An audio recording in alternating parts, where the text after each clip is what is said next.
एकादशी व्रत की कथा बताई गई, एकादशी व्रत का नियम बताया गया। एकादशी के दिन अन्न में पाप का निवास होता है। सबको पृथ्वी पर आने का एक समय है। जैसे संध्या का समय जो है वो महादेव का, इसलिए कहते हैं कि संध्या के समय पर भोजन नहीं करना चाहिए, संध्या के समय पर सोना नहीं चाहिए, संध्या के समय पर गलत काम नहीं करना चाहिए, संध्या के समय केवल एक ही काम करो, क्या भजन करो, क्यों महादेव विचरण कर रहे हैं। प्रातःकाल समय ब्रह्म मुहूर्त विष्णु भगवान का होता है, इसलिए उस समय भी कहते हैं कि जग करके विष्णु भगवान को प्रणाम करना चाहिए। मध्याह्न समय जो है वो ब्रह्मा जी का होता है, संध्या समय जो है महादेव का होता है। बाकी आप ज्योतिष शास्त्र और उसके अनुसार देखेंगे तो हर नक्षत्र का एक समय है पृथ्वी पर आगमन का। एक दिन पाप ने भगवान से कहा कि मुझे भी पृथ्वी पर स्थान दे दो। बोले तुम तो हो ही पृथ्वी पर, कितने कामों में तुम्हारा निवास है। बोले नहीं, आपके द्वारा व्यवस्थित एक ऐसी भाव हो जिसमें कभी कभी वैष्णवों को भी मेरा प्रकोप देखना पड़े, ऐसा कोई मुझे भी स्थान प्रदान कीजिए। भगवान बोले देखो, वैष्णवों को कभी पाप लगेगा नहीं, लेकिन फिर भी तुम्हारी ज्यादा इच्छा है कि हम तुमको कोई स्थान प्रदान करें। एकादशी के दिन अन्न में निवास करो, और एकादशी के दिन अन्न में पाप निवास करता है। लेकिन एक बात बहुत ध्यान से सुनिएगा, एकादशी के दिन अन्न पाने से पाप लगता क्या है। आपने किसी का हृदय दुखाया तो हृदय दुखाने का पाप लगेगा, किसी को मार दिया तो उसको पीड़ा देने का पाप लगेगा, गलत खाया गलत पिया तो गलत खान पान। एकादशी पर क्या पाप लगता है? पाप होता कौन सा एकादशी वाले दिन? बहुत ध्यान से सुनिएगा। जो पाप आपने गंगा स्नान से नष्ट किए हैं, जो पाप आपने पुण्य करके नष्ट किए हैं, जिन पापों को आपने प्रायश्चित करके नष्ट कर दिया है, एकादशी के दिन अन्न सेवन करने से नष्ट किए हुए पाप पुनर्जीवित होते हैं। इसलिए उस दिन अन्न नहीं सेवन करना चाहिए। नया नहीं लगेगा, पुराना जो खत्म हुआ है वो दोबारा रिन्यू हो जाएगा एकादशी के दिन अन्न सेवन करने से। तो एकादशी न्यू पाप नहीं लगाती, रिन्यू करती है पुराने पापों को। इसलिए उस दिन अन्न सेवन नहीं करना चाहिए। पर छोटे बालकों को, वृद्धों को, और विशेष रूप से जिनका स्वास्थ्य ठीक नहीं है उनको एकादशी व्रत पर एकादशी के दिन अन्न खाने की छूट होती है। लेकिन उसमें भी उनको चावल नहीं खाने चाहिए, क्योंकि चावल तो है वो तो पूर्ण अन्न माना जाता है, वो पूर्ण अन्न का स्वरूप है, उसका तो सेवन करना ही नहीं चाहिए। वो ज्यादा से ज्यादा रोटी पा सकते हैं, सब्जी, चावल नहीं। ये तो था एक भाव कि एकादशी के दिन अन्न क्यों नहीं खाते। और एक भाव मैं अपने मन से बताया करता हूं। एकादशी क्या है? हम सब भक्तों की, हम सब वैष्णवों की करवा चौथ है। जैसे एक प्रियतमा अपने प्रियतम के दीर्घायु के लिए व्रत करती है। अब दीर्घायु है कि नहीं वो बात एक अलग है, पर एक बात निश्चित है कि हमने ऐसा देखा अपने घरों में भी, आप सब भी देखते हो कि करवा चौथ वाले दिन माताएं जब व्रत करती हैं तो उस दिन प्रियतम का प्रियतमा के प्रति, प्रियतमा का प्रियतम के प्रति कुछ क्षण ही सही प्रेम बढ़ता है, प्रेम उद्दीपन होता है। भाई आपके लिए कोई विशेष काम करे आपको अच्छा लगेगा ना। अब आपके लिए कोई व्रती कर रही बेचारी, सुबह से कुछ खाए पिए नहीं, तो मन में उसके प्रति प्रेम उत्पन्न होता है ना। ठीक वैसे ही हम वैष्णव जब अन्न सेवन नहीं करते, हम वैष्णव जब भूखे रहते हैं, हम वैष्णव जब केवल हरिनाम संकीर्तन करते हैं और बड़े प्रेम से, निष्ठा से, आनंद पूर्वक जब अन्न सेवन नहीं करते हैं, तो निश्चित है बाकी दिन आप ठाकुर जी को याद करते होंगे, पर एकादशी के दिन ठाकुर जी आपको याद करते हैं, आपका स्मरण करते हैं। इस भाव से एकादशी करनी चाहिए। ये एकादशी का भाव। दूसरी बात, भगवान को कुछ ना कुछ अर्पित करना चाहिए। बहुत ध्यान से सुनिएगा। हम लोग क्या अर्पित करते हैं? रुपया अर्पित करते हैं, धन अर्पित करते हैं, स्वर्ण अर्पित करते हैं, चांदी अर्पित करते हैं, कुछ भी अर्पित करते हैं। पर हमारे पास सबसे बहुमूल्य क्या है? हमारा जीवन, हमारी प्रत्येक श्वास, हमारा प्रत्येक क्षण, ये बहुत बहुमूल्य है। आज का दिन जो निकल गया, अब ये मेरे पूरे जीवन में कभी वापस नहीं आएगा। ये आज हो चुका, पूर्ण हो गया, बस अब ये दोबारा नहीं आएगा। ये पिछले बीते 5 दिन जो हमने कथा सुने, ये जीवन में कभी लौट करके नहीं आएंगे। ये हो चुके, इनकी स्मृति रहेगी जीवन भर। बस हमने पंढरपुर में कथा सुनी थी, पंढरपुर में कथा सुनाई थी। ऐसा बढ़िया मौसम था, ऐसे आनंद करते थे, सुबह ऐसा करते थे, शाम, बस ये स्मृति ही रहेगी आपके पास। ये दिन वापस कभी नहीं आएंगे। और एक बात बताऊं, आप लाख कोशिश करके दोबारा कर लो ऐसा, पता नहीं जी, फिर सोच लें, फिर कथा हो, वही हो, वैसी हो, सारी A to Z आप एक जैसी व्यवस्था कर लो, तब भी इस बार जैसा सुख अगली बार नहीं होगा। ज्यादा हो सकता है, पर एज इट इज ऐसा आपको दोबारा नहीं मिलेगा। ये हमेशा के लिए की स्मृति रहेगी। हर दिन जो हमारा गुजरा वो लौट करके नहीं आने वाला है। हर क्षण जो हमारा निकला, हर श्वास जो हमारी निकली, वो निकल चुकी है बस। पर एकादशी के दिन जब व्यक्ति निष्ठा पूर्वक, प्रेम पूर्वक, आनंद पूर्वक अपने दिन की शुरुआत करता है, उसकी हर क्षण, हर श्वास, पूरा दिन वो ठाकुर जी को अर्पित होता है। और सबसे बड़ी बात, आपकी आयु 2 चीजों से कम होती है। व्यक्ति की आयु 2 चीजों से कम होती है, बहुत बोलने से और बहुत खाने से आयु कम होती है। यदि व्यक्ति बहुत खाएगा तो जीवन में, हमारा जीवन निश्चित है, इतना अन्न ही मैं खा सकता हूं। अब उसको भले ही मैं 50 साल में खा करके खत्म कर दूं तो 51 साल देख नहीं पाऊंगा, 50 में ही मुझे जाना पड़ेगा। ठाकुर जी ने सबके लिए एक अन्न निश्चित करके रखा है, उतना ही खाना है हमको। लेकिन व्यक्ति जब एकादशी का व्रत करता है तो व्रत वाले दिन अन्न नहीं खाता, और अन्न ना खाने से उसकी जो 1 दिन की आयु है वो बच जाती है। लेकिन वो 1 दिन की आयु एकादशी करने से ऐसा नहीं आपको बाद में मिलेगी, वो 1 दिन की आयु ठाकुर जी के चरणों में अर्पित हो जाती है।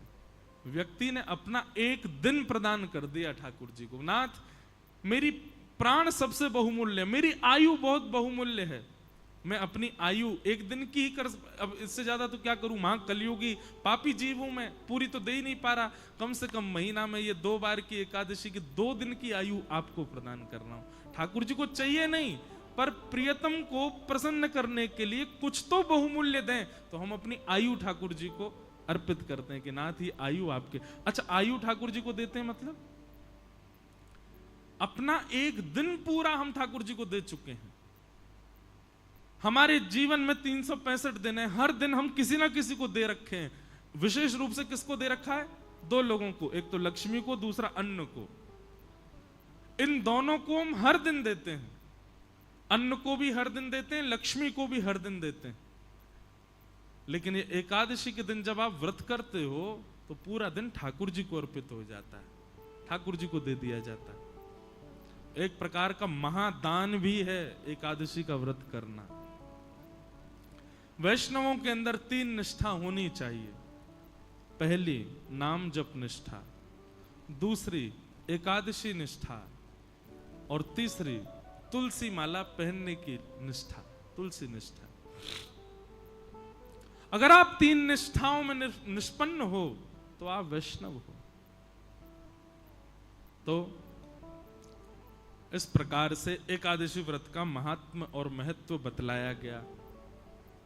व्यक्ति की सामर्थ्य हो तो उसको निश्चित ही एकादशी करनी चाहिए। और मैं बार बार एक ही बात कह रहा हूं, प्रसन्नता पूर्वक, गौरव करके और बहुत एक्साइटमेंट में एकादशी का व्रत किया करो। कहीं सुबह उठते ही महाराज पता चल गई नाश्ते में क्या बनाया, बोले आज तो बेटा नाश्ता में फल मिलेंगे, क्यों एकादशी, और आपको अरे आज एकादशी है, उसी समय तोड़ देना एकादशी, और तोड़ क्या देना, टूटी गई एकादशी। जैसे ही आपकी निष्ठा विफल हुई एकादशी टूट जाती है। लोग सोचते हैं नमक खाने से, जे खाने से एकादशी टूटती है, नहीं। आप जैसे ही अश्रद्धा रखते हैं, 1% भी अश्रद्धा होती है, उसी समय आपकी एकादशी टूट जाती है, आपका व्रत टूट जाता है। दूसरी बात, व्रत कब टूटता है? अब आप अन्न ना खाने को तो इतनी प्रायोरिटी दे रहे हो, नहीं नहीं नहीं अन्न नहीं खाना है, आज तो एकादशी जे, और वैसे बेचारे किसी का हृदय दुखा रहे हो, किसी को गालियों पे गालियां दिए जा रहे हो, किसी का हक मार रहे हो, किसी के साथ में बुरा कर रहे हो। क्षमा करो, ऐसी एकादशी बिल्कुल मत रखो। एकादशी को भी रहता होगा कि भाई ऐसे व्यक्ति के पास मैं रहूं क्यों जो इतना बुरा करे। मतलब एक दिन तो आप कम से कम, जैसे हॉलीडे होता है ना, छुट्टी होती है, एकादशी के दिन अपने अवगुणों को छुट्टी रखा करो। आज चाहे कोई कुछ कर ले, पत्नी कितना भी चल, मैं क्रोध ही नहीं करूंगा, बच्चे चाहे कुछ भी कर ले, आज क्रोध नहीं करना, आज क्रोध की छुट्टी है। पता चला पूरा परिवार इंतजार कर रहा है एकादशी कब आएगी, उस दिन क्रोध तो करेंगे नहीं। अच्छा, मैं तो कहता हूं कथा में कि एकादशी पर केवल अन्न छोड़ने वाला नियम नहीं, 2-4 नियम और करो। जैसे पूरे दिन मुस्कुराहट रखो मुख पर, चाहे कुछ हो जाए आप प्रसन्न ही रहो। कितना अच्छा, ऐसी एकादशी करो। व्रत है, बोले काय बात का व्रत है? प्रसन्न रहने का व्रत है। आज प्रसन्न ही रहूंगा मैं। बच्चे बेचारे उधम मचा रहे हैं और आप मुस्कुरा करके देख रहे हो। उसने गिलास तोड़ दिया, आप खुश हो। द्वादशी आने दे बेटा, तुझे देखता हूं मैं, रुक जा, आज कर ले तेरा जो मन है। बहुत बढ़िया, आनंद करो। ऐसा नहीं, एक भाव है, प्रसन्न रहो। एकादशी का मतलब है अवकाश। तो अवकाश केवल अन्न को ही क्यों दिया जा रहा है? उन सब चीजों को दो जिससे आप संसार में एग्जिस्ट करते हो। और मैं तो भाई खुलेआम कहता हूं, आज की डेट में अन्न छोड़ना कोई बड़ी बात नहीं है। बच्चे, आजकल के बच्चे 2-2 बजे तक तो वैसे ही भोजन नहीं करते। आधा एकादशी तो उनकी रोज ही होती है।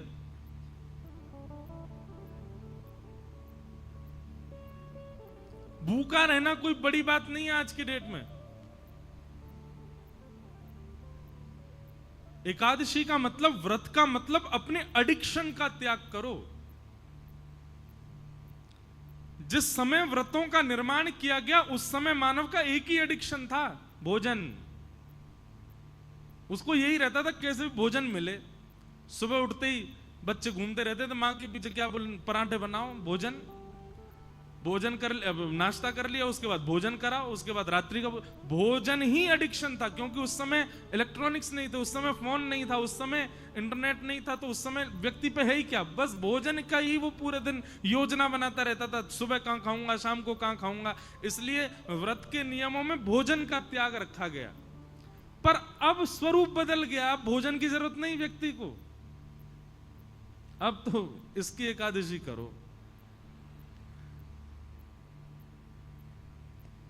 मैं तो नहीं करता, पर मैं अगर बदलाव करना चाहूं अपनी एकादशी में, तो मेरे को 2 नियम करने का बहुत मन होता है। वैसे तो बताना नहीं चाहिए, करूं तब बताऊं, लेकिन फिर भी बता देता हूं। किसी को मुझसे पहले लग रहा हो तो आज पंढरपुर में ही नियम लेके चले जाओ।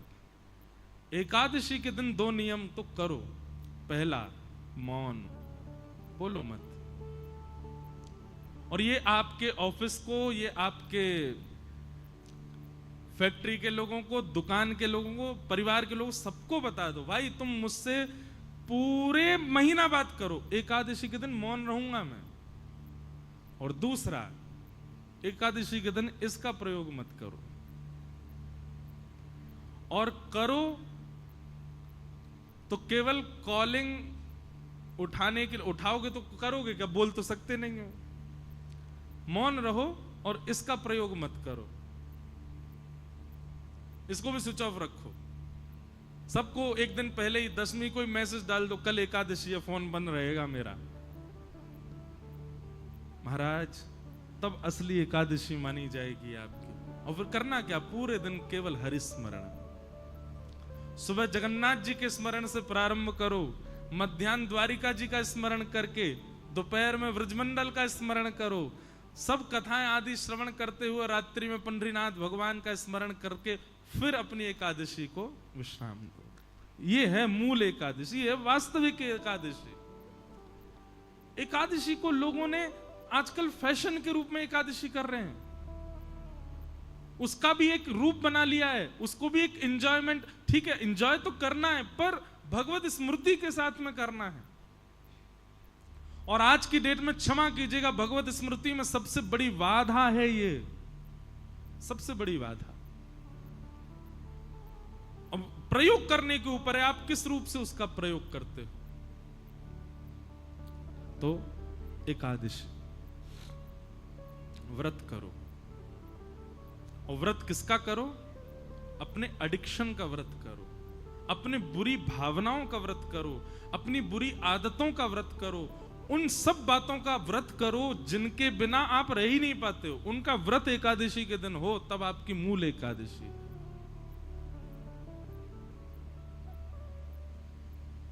और अंतिम बात, एकादशी व्रत में इतनी सामर्थ्य है कि यदि निष्ठा से कोई व्यक्ति एकादशी व्रत पालन करे तो एकादशी व्रत के प्रभाव स्वरूप एकादशी के ही दिन भगवत धाम परायण होगा उसका, वो पृथ्वी से एकादशी को ही जाएगा। और ये मैंने अपने आंखों से देखा, अनुभव किया है। बड़े बड़े भजनानंदी, बड़े बड़े वैष्णवों की आप तिथियां देखो, वो एकादशी को ही जाते हैं। और एकादशी को जाने का मतलब क्या है, स्वयं शंख चक्र गदा पद्मधारी नारायण ही उनको लेकर के गए हैं, ये इस बात का प्रमाण है। तो एकादशी व्रत में बहुत निष्ठा, एकादशी को सामान्य नहीं। पर अब बात आ जाए, हमने अभी शुरू की, पहले मैं भी नहीं रह पाता था, मुझे व्रत नहीं रहा जाता, पर बाद में धीरे धीरे समझ में आने लगी बातें, तो फिर रहना प्रारंभ किया। सौभाग्य करके व्रत रहते हैं।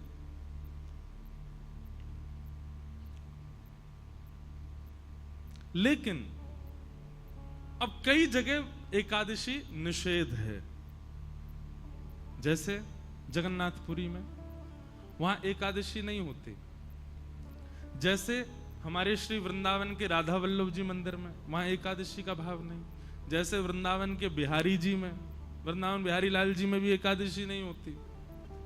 हरिदासी परंपरा, हरिवंशी परंपराओं में एकादशी का भाव नहीं। लेकिन वही बात आ गई ना, एकादशी के दिन वहां पर अन्न सेवन का विधान है, पर आपका व्रत तो अब अन्न है ही नहीं ना, आपके तो दूसरे व्रत चल रहे हैं। आपको तो फोन का व्रत करना है, आपको तो मौन का व्रत करना है। तो कहीं आपने जगन्नाथपुरी जाकर के ये कहा यहां तो एकादशी है, यहां तो कोई दिक्कत ही नहीं है, नहीं, वहां दूसरे व्रत करने हैं, वहां अन्न का नहीं करना, अन्न तो पाना है वहां पर वहां ये दूसरे अपने अपने बुरे विचार, अपने बुरे भाव, अपने बुरे एडिक्शन, आपकी जरूरतें, उन सब की एकादशी तो वहां कर सकते हो। अन्न का ही तो निषेध है, अन्न तो पाना पड़ेगा जगन्नाथपुरी में, पर ये चलाना कोई ऐसा तो है नहीं कि एकादशी उल्टी लटके, यहां तो फोन चला ही सकते हैं, ऐसा नहीं। तो चाहे राधा वल्लभ जी मंदिर में हो, चाहे हमारे बिहारी जी हो, चाहे श्री जगन्नाथपुरी हो, या और कहीं भी जहां भी एकादशी का विधान नहीं है, वहां अन्न सेवन की आज्ञा होगी। आप अन्न वहां पा सकते हो, पर बाकी की एकादशी इंद्रियों की तो आप वहां भी कर सकते हो, और करनी ही चाहिए। नहीं करोगे तो अपराध लगेगा। अच्छा एक बात बताएं, अगर आपने ये सब बातें अभी हमसे नहीं सुनी होती कि एकादशी के दिन केवल अन्न नहीं बाकियों का भी व्रत किया जाता है, तो अभी तक आपको दोष नहीं लगता। लेकिन आज आपने सुन लिया है, अब अगर अगली एकादशी पर आपने ये व्रत नहीं किए तो दोष लगेगा। आप जानो आपका काम, आप कहोगे गलत आए कथा में आज तो।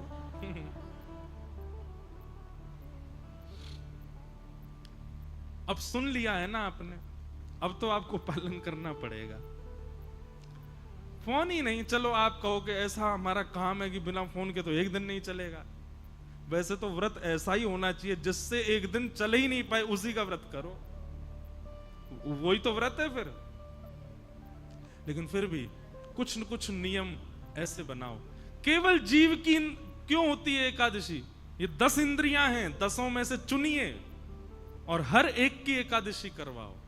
आंखों की भी, कानों की भी, जीव की भी, त्वचा की भी, हाथ की भी, पैर की भी, अपनी गुप्त इंद्रियों की भी एकादशी करो। एकादशी ठाकुर जी उस दिन आंख खोल करके देखते हैं ठाकुर जी कौन कौन मुझे याद कर रहा है। इसलिए एकादशी व्रत करो, कंठी माला पहनो, तुलसी व्रत करो और नाम जप करो। ये 3 व्रत धारण करो।